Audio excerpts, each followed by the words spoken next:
gabadh yar oo gurigeeda dhaxdiisa intaas oo saacadood meyd ku ahayd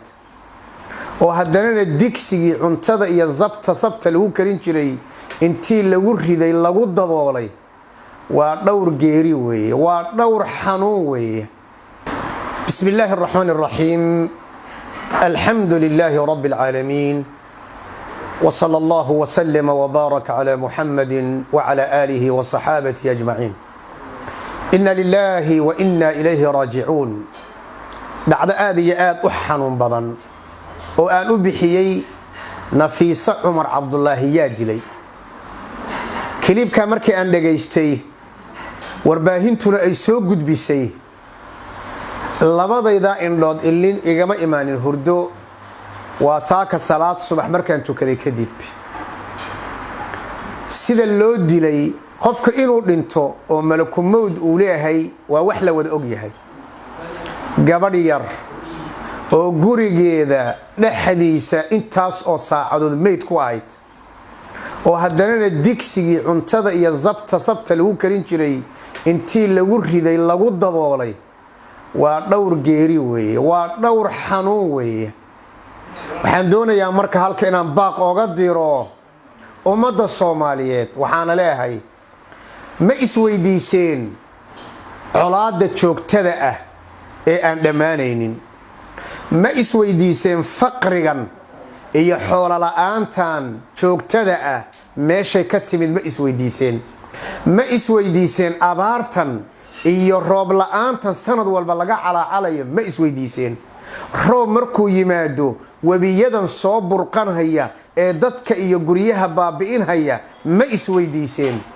dadka qulubtooda oo la isku dhuftay oo kala tagtay oo kala tagaysa ma isweydiiseen cadow ka baxsan in lagugu sallido oo dalkaagi uu qaato ku taliyo sababkiisa ma isweydiiseen sababka aan qaxootiga u noqonay ma isweydiiseen ee caruurteena Yurub iyo Ameerika xabsiyada ugu jiraan ee daroogadu u baabi'isay ma isweydiiseen da'yarteeni sababta ay Liibiya saxaraheeda ugu dhamaanaysa ee la adoonsanayo ma isweydiiseen wiilal iyo gabdhaba kuwa badaha ku dhamaanaya Masar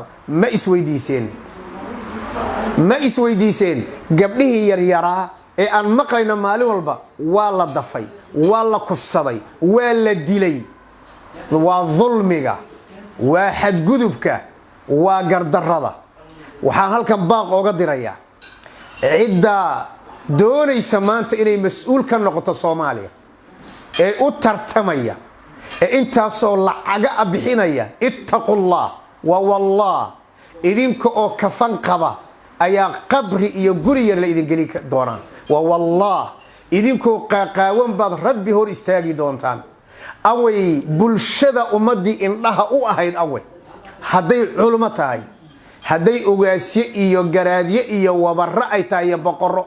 haday tahay siyaasiyiin away maxaa maalin walba ay gabadh u ooyeysaa maxaa maalin walba u arkaynaa gabadh yar oo dhowr iyo 10 jirta ama ka yar in la kufsanayo away cadaaladii away cidda wax kufsanaysa away cidda wax dilaysa ma la soo qabto haddaan kitaabka Ilaahay dib loogu noqon haddaan sunnadii rasuulka dib loogu noqon haddaan shareecada islaamka dib loogu laabanin musiibadani weligeed ma dhamaanayso cidda maanta doonaysa inay mas'uul noqotay Umar wuxuu dhihi jiray asagoo Madiina jooga hasha Ciraaq daaqaysa qodaxda mudda iyo waxay ku turaanturoota aakhira waa la weydiinayaa maxaakimta ka dhisan Soomaaliya noocyadeeda waa inay cadaaladda si dhaba u fulisaa haday dadka muslimiinta aan cadaalad lagu dhaqin oo kii wax dila aan la soo qabanin oo kii waxada aan gacanta la goynin oo aan kitaabka Ilaahay aan loogu noqonin waxaad ogaataan Soomaaliya meel xun baa lagu socdaa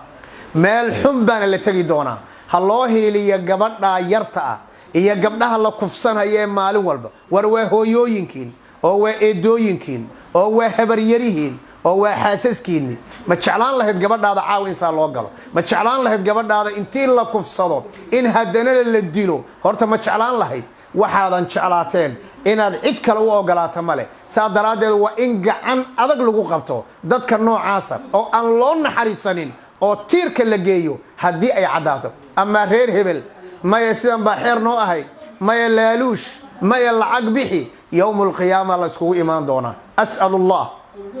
ilaahay waxaan weydiisanayaa nafiisa cumar cabdullaahi cidda saa u gashay ilaahay inuu adduunyada kaga aargoosto jalla jalaaluhu aakharana ilaahay subxaanahu wa tacaala cadligiisa uu mariyo gabdhaheenna ilaaliya war hooyooyinkan ilaaliya war gabdhaheenna ilaaliya war xaasaskeenna ilaaliya war eedooyinkan ilaaliya war qof dumara way jilicsan tahay ha yaraatee ha weynaata ilaaliya waalidiinay feejagnaada waalidiinay indhaha fura hadday hooyadii baxdo oo aabbihii baxo gabadhan yar xaggee lagu ogaa gabdhaha yaryar xaggee lagu ogyahay arrintaas ayada abaan doonayey inaan damiirkayga iyo dadnimadayda inaan soomaalinimadayda muslimnimadayda kadib inaan idinla wadaago xanuunka iyo dhacdada reerka ay gabadha ka baxday iyo kuwii ka horreeyay